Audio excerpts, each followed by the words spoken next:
السلام علیکم دوستوں، کیا آپ جانتے ہیں کہ جب بندہ مومن قرآن کی تلاوت کرتا ہے تو اس کو اللہ کی طرف سے کتنی نیکیاں عطا کی جاتی ہیں؟ اللہ کے نبی صلی اللہ علیہ وسلم نے فرمایا کہ قرآن کے ہر حرف پر اللہ رب العالمین 10 نیکیاں عطا فرماتا ہے۔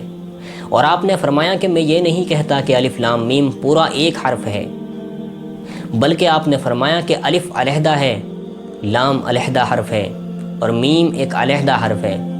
یعنی جس بندے نے الف لام میم کہا، اللہ کی طرف سے 30 نیکیاں اس کو عطا کر دی جاتی ہیں۔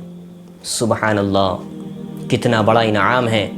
اور سوچئے جو بندہ پورے پارے کی تلاوت کر لے یا آدھے پارے کی تلاوت کر لے تو کس قدر حروف اس کی زبان سے ادا ہوں گے اور کس قدر نیکیاں جو بے شمار ہوں گی اللہ رب العالمین اس بندے کے نامہ اعمال میں شامل کر دیں گے۔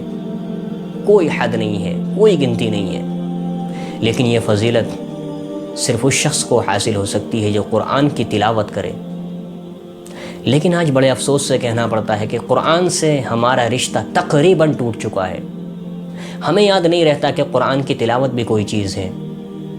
ہم صرف ابتدائی زمانے میں جب ہم چھوٹے بچے ہوتے ہیں، جب ماں باپ ہمیں قرآن کو سیکھنے کے لیے کسی مسجد کے امام صاحب کے پاس بھیجتے ہیں یا کسی قاری صاحب کو گھر پر لگا لیتے ہیں پڑھانے کے لیے، بس وہ جو زندگی کا فیز ہمارا گزرتا ہے وہ قرآن کی تلاوت میں گزر جاتا ہے۔ لیکن جب ہم بڑے ہو جاتے ہیں اور زندگی کا وہ فیز نکل جاتا ہے، وہ حصہ نکل جاتا ہے اور ہم زندگی کے دوسرے کاموں میں مختلف چیزوں میں مشغول ہو جاتے ہیں تو ہم اس وقت کو بھول جاتے ہیں۔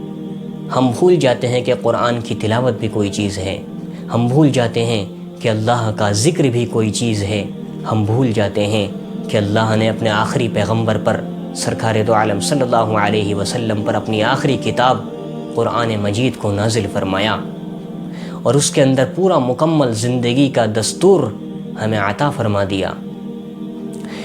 دوستوں، اگر قرآن جس بندے کی زندگی میں نہیں ہوگا نا، اس کو زندگی گزارنے کی کبھی رہنمائی حاصل نہیں ہو سکتی۔ یاد رکھیے، قرآن انسان کو زندگی گزارنے کی رہنمائی عطا کرتا ہے۔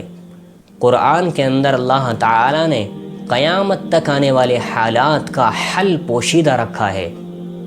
صرف قرآن کو سمجھنے کی ضرورت ہے۔ ہم میں سے اکثر لوگوں کا ذہن یہ ہے کہ صرف قرآن قصے کہانیاں بیان کرتا ہے جو 1400 سال پہلے اللہ کے نبی پر نازل ہوا، اس میں پچھلے لوگوں کی کہانیاں ہیں، قصے ہیں۔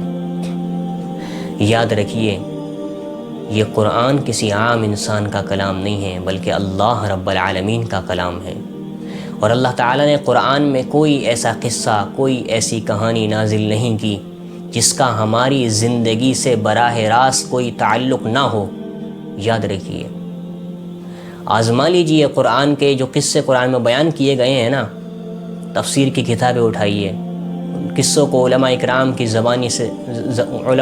کی زبان سے سنیے، آپ کو پتہ چلے گا کہ یہ قصہ جو قرآن میں بیان کیا گیا اس کا تو ڈائریکٹ میری زندگی سے تعلق ہے، براہ راست میری زندگی سے تعلق ہے اور مجھے اس سے رہنمائی حاصل ہو رہی ہے۔ اور آنے والے جو بھی حالات ہیں، انسان بالغ ہونے سے لے کر قبر میں جانے تک قرآن سے گائیڈنس لینے کا محتاج ہے۔ یاد رکھیے آپ، تو ہمارے لیے ضروری ہے کہ ہم قرآن کو صرف تلاوت ہی نہ کریں بلکہ روزانہ قرآن کی 1-2 آیات کو لے کر تفسیر دیکھیں، علماء سے ان آیات کا ترجمہ سیکھیں اور ان آیات کے بارے میں جو معلومات نکل کر آتی ہیں، جو سبق اور اسباق ہمیں ملتے ہیں، وہ علماء سے آپ سیکھیے، علماء کی زبان سے سنیے، جس طرح بھی آپ کو ممکن ہو سکے، چاہے موبائل کے ذریعے، چاہے کتابوں کے ذریعے، چاہے اپنے مسجد کے کسی عالم دین کے ذریعے، جیسے بھی ممکن ہو سکے قرآن کی روزانہ 1-2 آیات کو آپ ضرور سیکھیں۔ اور اگر آپ قرآن سے تعلق توڑ لیں گے، قرآن سے رشتہ توڑ لیں گے تو آپ کو نہ زندگی کی کبھی رہنمائی حاصل ہو سکے گی اور نہ آپ صرف ایک مسلمان نہیں بلکہ اچھے انسان بھی نہیں بن سکتے۔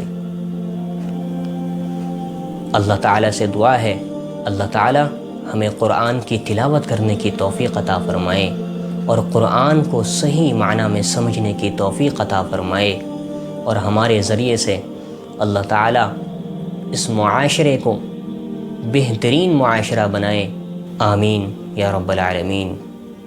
السلام علیکم ورحمۃ اللہ وبرکاتہ۔